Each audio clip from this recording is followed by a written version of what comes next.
Do you Okay, so we're know playing. Inseal? I do not know him now. My queue was quite. Oops, my queue was quite long here, so um, there You're could be a scouting. chance. You're scouting with sheeps. Yeah, like you can use the sheep to scout as well, obviously.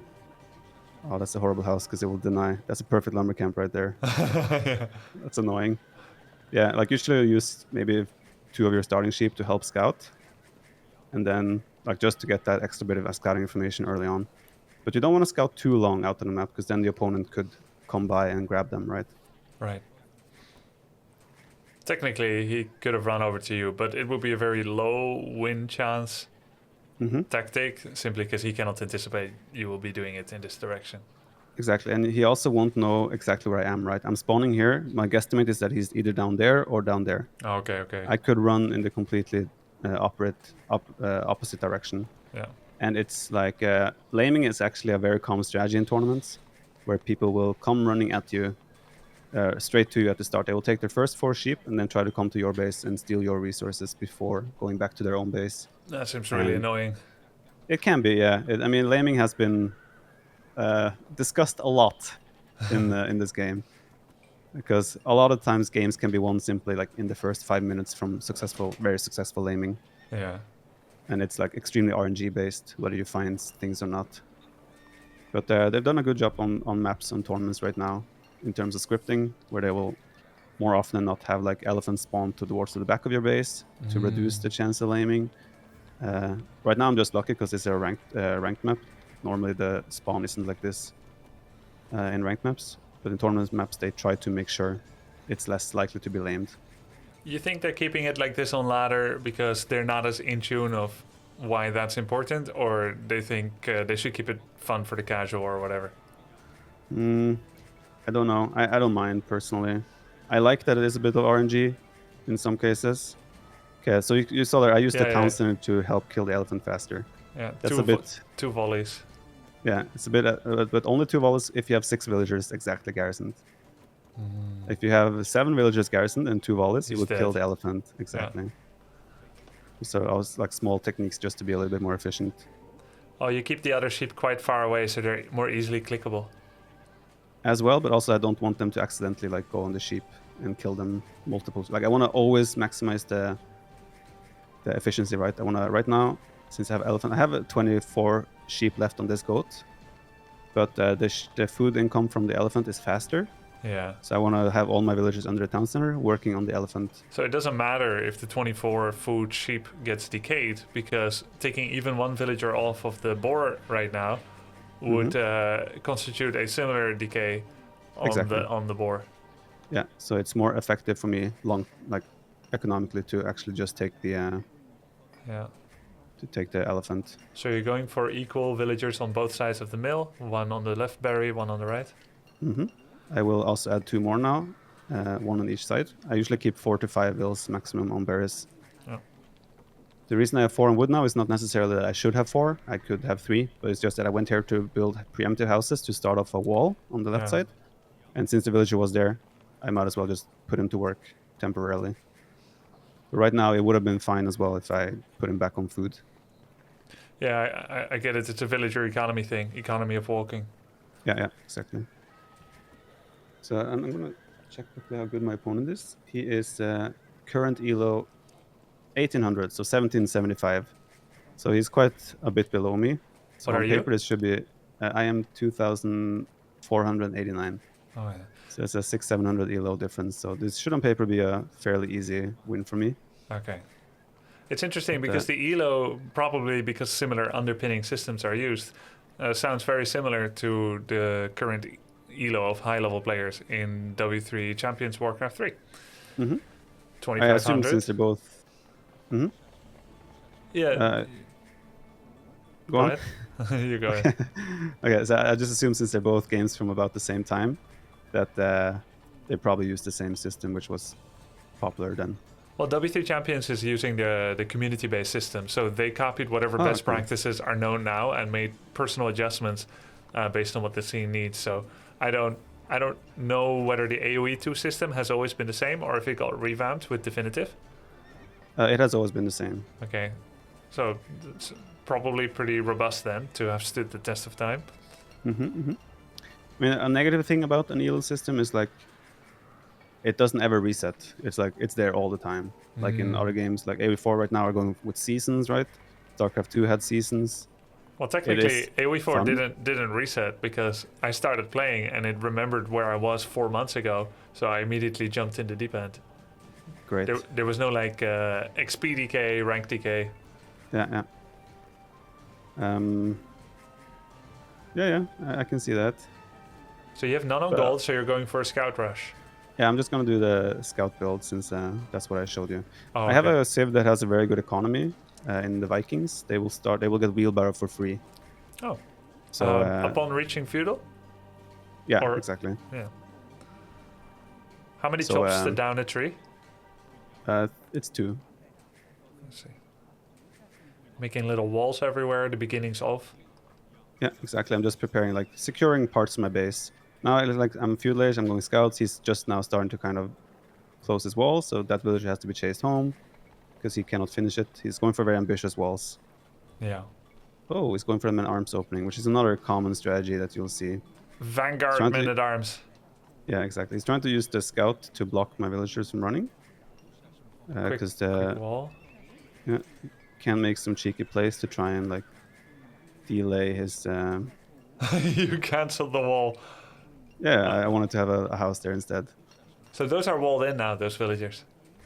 Those are. Oh, there's 3 there. Never mind. That's only 2 of them can work effectively. Oh, they're not stuck. I thought they were stuck. They would be. Like they wouldn't be working effectively inside there because there's just not enough space for them to like drop off resources and act effectively. So I did mess up my eco a little bit now. I don't have the food income I would like to have to produce scouts. So I'm just gonna use the walls to stay safe for the opening now, while I'm getting my farm eco set up. Because I know he has many arms now in my area, and they are no threat as long as I don't have exposed villagers. They will only be a real threat if he includes range units with them at this point. Your wood villagers on the left are fully walled off. Yes, they are. So they're safe against any form of melee units. Is there smart pathfinding? Like if he clicks past the little top left wall with his units, do the units immediately go for the only opening in your wall? Or Yes, do they will be. Go ahead. They will be able to know if there's a wall there, whether you have scouted it or not. Yeah. So he's making a bit of a mistake right now. He's actually leaving my base. He should just keep applying the pressure here. Yeah. Because now I'm just gonna finish my wall. I'm completely safe. That wall should not have been allowed to come up. Exactly. He should have just even put pressure. Like even hitting a building, forcing me to repair something, would have been good value for him. Because right now he just left and like, okay, he killed 1 villager, which is obviously still good damage for him. But he just left me alone right now. Men in Arms is a opening where you want to just be super aggressive the first couple of minutes. 2 pikes. Yeah, he's added pikes as well to counter my scouts. So now I can never engage this with just scouts. So I'm just going to carry on making walls to secure my vulnerable areas. And then I will start adding archers now to have a counter to the men at arms. Normally you don't necessarily want to be in a situation that I am where I'm having to wall everything. Yeah. But it's just like... You chose a scout opening and that was like a premeditated decision because that's what you showed. Exactly. With Vikings, you don't necessarily have a great stable. So I wouldn't recommend you going scouts with Vikings. You can do it though, because you have a good economy. Oh, that's actually open now. If you noticed that, it could have been dangerous. Vikings it's very common to go for men at arms opening with Vikings because they have extra HP on their men at arms or infantry. So now you can see I'm clicking inside. The scouts doesn't go anywhere else, so I know that he's fully walled. Fully walled off, yeah. And you make a partial wall partition sometimes, so that you can cancel them if you get the outer wall up eventually. Yeah. Okay, now he tried to click outside, right? So his units went for the... I have an opening here. So when he clicked outside, his units were trying to go through that opening. So he kind of ran through my town center. You did that on purpose? It's just more to have a way to leave myself. Oh, yeah. Oh, I failed. How come? So he's It trying to looked like block. it was closed.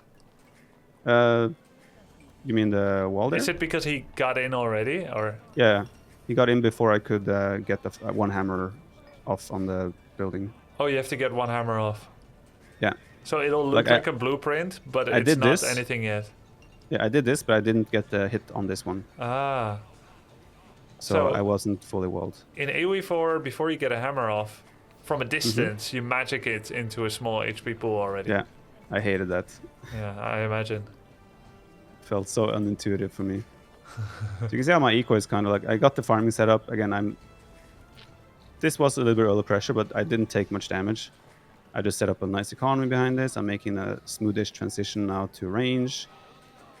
And I have a great Viking economy with the free wheelbarrow. So you can see my resources are already kind of building up towards Castle Age. Is 200 gold? Yeah, 200 gold. And I got some good scouting intel now as well. Seeing that he has added a stable. That's either a tell that he's planning to switch to stable units in the Castle Age, so he might be on the way up. Or he's thinking about adding scouts in the Feudal Age. At this point, I would assume that it is for Castle Age, because we're already at 18 minutes. But it could also be that he just wanted it in case he felt like he wanted to add some scouts. Because he needs 2 buildings, right? For aging up. As well. Stables could be one of those. Yeah, and he probably just wants to transition into knights anyway upon hitting Castle Age. Now the you're civs is Now you're only doing right click. Yeah. In these numbers, it's more effective to just right click. So I'm 9 on gold. That's usually a fairly good number if you're producing archers upon hitting Castle Age. Did you get any upgrades this game? Eco upgrades, I have wood and farm upgrade. Oh, I have the fletching upgrade in the blacksmith. And I'm doing the gold mining upgrade now on the way to Castle Age. So the gold mining timing is usually like you're on the way to Castle Age. That's when you get the gold mining upgrade. That's where gold becomes more important and it doesn't delay your Feudal Age too much. You could do it in Feudal Age, but it would slow down your Castle Age timing quite a bit. Okay. So he did it Castle Age now. He's playing Celts, which is in Arabia 1-1, they're kind of used to cheese a bit. They have faster moving infantry, so you open usually like he did, and then you transition into some sort of knight plus siege combination. Okay. I just noticed the progress bar on Castle Age at the top. Oh, you didn't see that before? Yeah, the red bar growing. Yeah. I'm just gonna go. I have vision over his front, so I know that there are no knights on the way to me yet, and I know that the only army he has in my base are those. So okay, that's a good scout. I was gonna say, it feels like you're only scouting one part of his base. Couldn't he have proxied the stable anywhere or leave by another side? He could have tried, but considering that I have scouts on the map, it's more likely that I would have actually found it. He's getting in on your gold. Oh, I didn't notice that. Nice. Okay, so that's where he went. I thought he would try and go around to my woodline. Didn't expect him to come right here. I'm actually gonna trap him inside my base. So I have some crossbows there. Okay, we'll get a look. I know that he added a second town center as well. Just want to get rid of the How do you know? knights. I saw it. Oh, okay, yeah. I don't recognize the pictograms as much, like the models. Yeah, because I know his starting TC would be not starting next to a woodline, right? Or a gold. So I can tell that it was... Okay, there are no civs that have unpacking buildings? No. That's not a thing here. So I'm going to delete the house just to have faster access to drop a TC there. He's going scouts and knights, which is what I said that Celts usually play this way. I thought you said knights and siege. Yeah, well, scorpions are siege as well. Right. You said scouts and knights just now. Oh, yeah, knights and siege. Sorry, my bad. Okay. Yeah. Scorpions, when we played 2-on-2, you said the scorpions were not that good? They are in theory not, but Celts have also a bonus where their siege shoots, I think it's 20% faster. But yeah, generally speaking, scorpions, you see, I did take some damage, but if I have spread formation, he can only hit right now he would only hit one unit at a time, pretty much. Oh yeah. So he doesn't get the same value as he would, like a mangonel could get, for example. You just So made in a theory- third TC, right? Yeah. So now I can engage, because now it's like, okay, if you want to shoot, you can only hit one unit. But with the second Scorpion Knight, I probably don't want to engage anymore. But this game is becoming very much a game about economy as well now. Because, well, he has defensive siege, so I can't apply too much pressure. And he's also already added town centers himself. So you just also- shot and you completely missed him. Yes, because I don't have any of the upgrades that I would require to hit him while he's moving. Did you hear that horse sound? I did not. Oh, My I game guess volume is a bit low. I guess I might still have main menu music on. So the main menu looping music actually has a horse sound that is just like your main hero dying in Warcraft 3. So I keep getting like shocked that you lost your hero because I hear it's just background noise. Yeah. You can turn off like a mute on lost focus. It's an Oh, option in the audio settings. I always like to have it on. Okay. So what I'm going to do now, I'm in a position where like I have map control. I have 3 TCs running. I have 60 villagers. Yeah. With my civilization, I also get free handcart upon hitting Castle Age. Like What's the second handcart? upgrade. It's the second one from Wheelbarrow. Oh, wheelbarrow gets an upgrade. Yes. Sick. So that usually will mean that I start getting a lot of resources at some point. As you can see, I'm already up to 800 food. Sorry, one question. Is the lion attacking you at the top of the map? Yes. But the village is fighting back automatically. Okay. On top as well, yes. Double attack by the lions. Yeah, I saw the lion coming forward. I was like, I recognize that body language. Like, he's up to no good. Yeah. So you were saying with this Civ, when you get 3 TC and you're in this phase, you wanted to do what? You can't even play 1 TC and do this, what I'm doing right now, because with the free handcart upgrade, your economy tends to kind of explode out of control. So it's very easy then to just like idle everything and go to Imperial Age. So now that I'm on idle the way everything, you even mean the TCs as well. that's what I mean, Oh, yeah. pretty much. Okay. Obviously TCs and potentially Archer range production just to bank up the gold required. Did you ever do that in AOE4, stopping all villager production? Yes, but not as often as I would potentially do in AOE2. I never do that in AOE4 or StarCraft almost. I mean, yeah, sometimes in StarCraft, but uncommon. StarCraft, yeah. You make it StarCraft, seem really common here. It isn't that common. It's just like I'm doing it with. It's civilization specific, kind of. I'm doing it with. I'm doing it with this civ because of their free economy upgrades. That just means that I suddenly end up floating resources like I'm doing right now. Oh yeah. And with the timing you get with the faster Imperial Age, you get like a huge tech advantage. And that's in this game. I already probably have a solid lead with economy because of the free eco upgrades, and I can just guess that I have macroed a little bit better than my opponent. Yeah. Also, obviously, we have access to score here. Oh, So, yeah. with that in mind, there's a big chance I'll just straight up win with my upgrades I'm going to get for my Arbalest now, or Crossbowman. Because he will have no answer to those units at his Castle Age stage. To Arbalest. Yeah, correct. Because I will have We're picking up relics. Yes, we are. How So many can you fit? 10 in each monastery, but there are never 10 relics on a map unless it's like mega random. He's got some dude's face on his building. Yeah, it's doubt. There's doubt and his doubt castles. It's a strong meme in the Age community. Is that a castle? What he's building? Yeah, exactly. So I get up. The first upgrades I do, obviously I could have had a better eco now if I didn't go Imperial Age, but the tech advantage I'm gonna get from this is more valuable than the extra 10 villagers and extra 20 units I could have had. Are you Arbalest already? No, it's on the way. You can see it's it in the halfway. top left. Yeah, I see it now.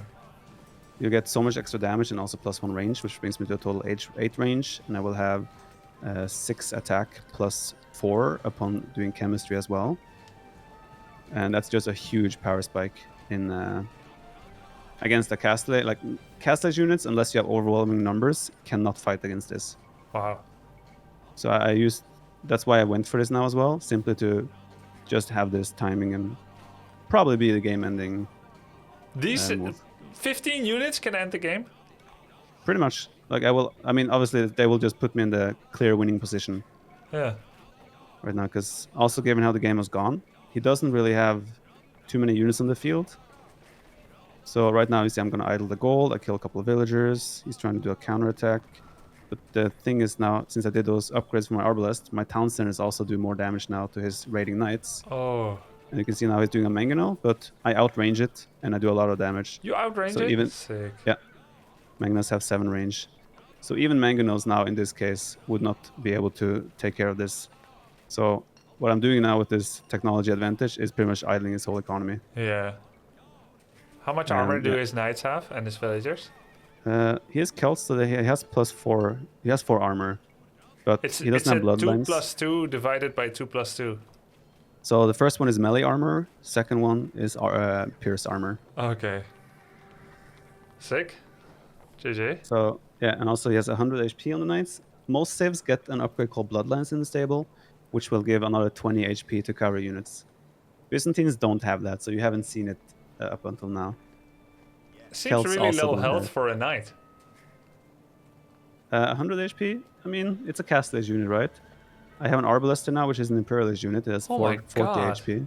Yeah, I'm just comparing it to AOE4 where knights have like 363 health after all the upgrades. Yeah. Yeah, units HP are a lot lower here. Villagers have 40 HP. I think they have 40 in the. I think they have 40 in AOE4 as well. Or do they have more there? 50. 50, okay, yeah. But like infantry units will usually range between 60 to 80, 90 HP.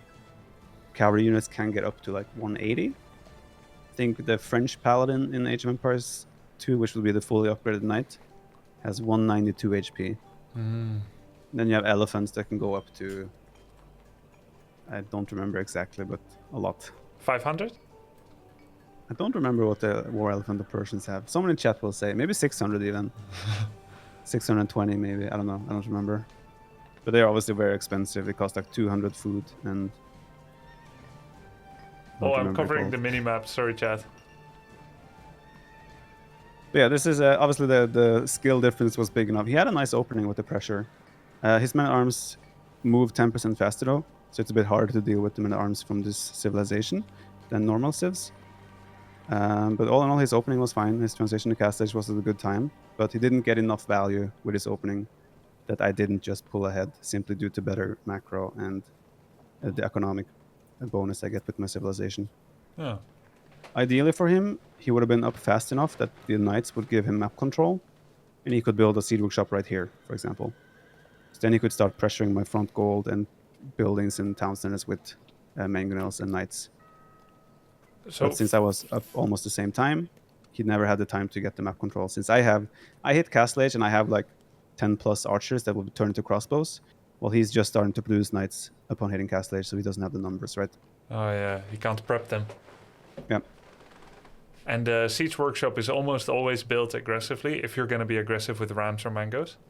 Yes. If you do it defensively, it's usually just to defend, because they're quite slow, right? And walking across the map takes a long time. Yeah.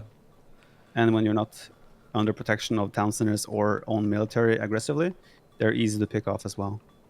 It's not going to be like AOE4. Like in AOE2, I mean, you saw last game you played, where those light cavalry came on your mangonel, how fast it died. Yeah. If that was AOE4 in the old days, that mangonel would have had survived another 2 minutes. Yeah, I would pull one villager from the gold. It would meet exactly. up, high five it, and keep it alive against five horsemen. Exactly. Cool. 2 on 2? Yeah, let's do it. You can see economy as well quickly. I have 2k more food, almost 2k more wood, more stone, more gold. So the economy just quite far ahead. And 1 extra point. Let's go. Climb me the ladder. 1 point. I think I got 23 points just now for the Nice. W. Yeah. Good. Cool. That was super interesting to watch. Like you were really fast with the walling. I'm kind of known for quick walls. That I knew.